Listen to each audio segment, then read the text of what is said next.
Jason, talk about the first half offensive effort. You guys were able to really create some good chances, finish a couple, and did it without Siriboe and without Finley for most of the half.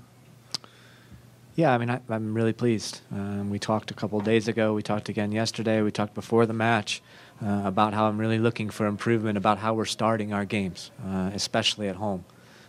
And I think that tonight we saw that when we do that, when we focus on getting a really positive beginning to matches, it'll oftentimes lead to good things at the end of matches and good results. Jason, you talked about that set play, the second goal that you guys scored. Is that something you guys have worked on, that short corner? I don't know. It's the first time I ever saw it. It's crazy. These guys are creative out there. No, we did. It's a play that Javier actually brought to us. We've been looking at doing some different things with our corner kicks. I would qualify it as a weakness in the coaching staff, in the head coach in particular, that he hates to work on dead balls, attacking dead balls. But we did so on Thursday. Spent 30 or 45 minutes on them, and I think that, you know, apart from even the goal, we were dangerous on a couple other in the first half as well. So it will be something that we look to build on. Unfortunately for me.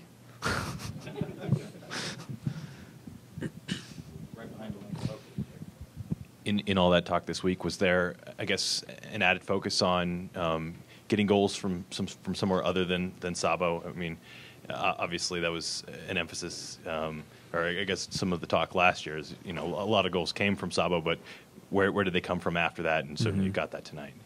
Yeah, I mean, I don't put particular names on it or anything else. I just think that we have to try to improve in the facets of game and the philosophy of how we play. And my message was, you know, how we start matches. That's one of the things that we really emphasize. There's 4 other things that I really, you know, listed for the players and said, this is what RSL is about. And so from my point of view, over the first 4 matches, we got some of those, each of those 5 areas, but we need to improve in all of the areas. And I think tonight we probably improved in most of them.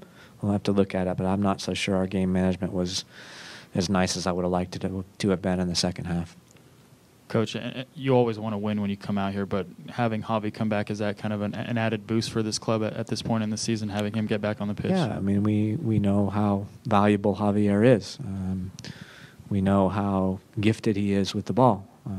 We know that if we want to be an elite club in this country and in this league, we're going to need a player like Javier Morales to make differences. So it's good to have him back on track, moving forward. Jason, talk about the play of Devin Sandoval tonight. It looked like he was really doing a lot of nice things for you. Devin gave us exactly what he's been giving us now for the past 2 months.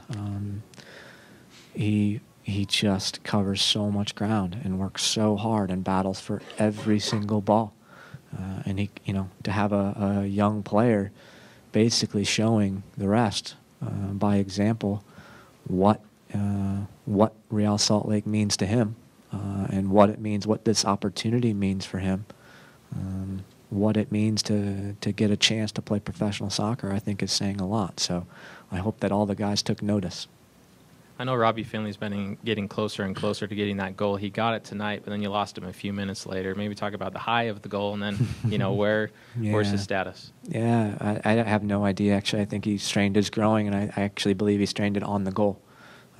So, you know, on the one hand, I'm saying to myself, finally, we get Robbie a goal, and we've got him off the schneid, and oftentimes you have a feeling that forwards are going to score multiple goals once they score one, but then he gets hurt. So, and I guess if you press me for an answer, I'd say I'll take the goal with the injury, and we'll get him back quickly. Jason, Ned Grabavoy was instrumental in that second goal, and he also was instrumental in a couple other really good combination plays that didn't necessarily turn out on the score sheet. Mm-hmm. Would you talk about his impact tonight and kind of how all over the field he was? Yeah, you know, it's I would say that everybody was all over the field, and everybody worked extremely hard. And Ned and Sebastian, geez, the ground that those two covered was fantastic. And Ned was just, as you said, really instrumental and involved in some very, very nice build-up play. Unfortunately for Joao and us, we didn't score one of those, which could have buried the game. But credit to the guys for continuing to work hard and getting the result in the end. Hi, Jason. I would like to say, hi. I would like to say that any of the guys are welcome to come to ballet class with me on Saturday morning, so they don't strain their groins. Okay. But B, if you would elaborate a little bit on the transition play out of the midfield and how you felt like that developed tonight. I think you can always look at it in one particular way. How many of our midfield players are in the attacking third when we get into the attacking third? We're always looking for more. We're always looking for both of our outside diamond midfielders to be involved in those plays, our attacking midfielder as well, and Kyle to be kind of sweeping things up. So the number of times that we can get those three advanced midfielders involved in attacking plays, it needs to be higher, and we're always asking for more. And it's a difficult task because you see those guys are going from box to box, from 6 to 6, and sometimes end line to end line. That's a lot of ground to cover. But I think tonight we did a pretty nice job of that. Jason, how nice was it to see Luis Gil score, not just play well, but finish something off and score, and maybe confidence-wise going forward? Yeah, really, really nice. Because I think he's been involved in quite a few good attacking movements over the first 5 games, and has also gotten several shots off in matches, and that's what you need first. You need somebody to be involved in those plays, and you need them to be creating their own or getting on the end of shots, and creating shots for others. So I think he's in my opinion, his game is really taking a nice step forward. Coach, you were a forward in your playing days. You were an aggressive forward. Have you taken maybe Devin under your wing a little bit and given him your tips on what it's like being a forward? Because more than just being aggressive, he was looking to make the extra pass when a lot of forwards don't do that. Once they get inside the box, they want to turn and shoot. But Devin was wary of where everyone else was. I just think it hasn't been a whole lot of extra coaching on my part. He's always asking for questions. He's asking for answers. He's like a sponge. I mean, in preseason, he almost started to bother me how much he was asking me for input. But no, the kid just wants it in the worst way. And as you see, he's not just about hard work. He's a pretty darn good player, pretty good passer, has some good ideas. Wished he could have gotten off the schneid. I think he had 2 chances in the first half that probably should have been scored. But I'll take the work, and I'll take the result. Anything else for Jay? James? Jason, I went back and looked in the San Jose game last year.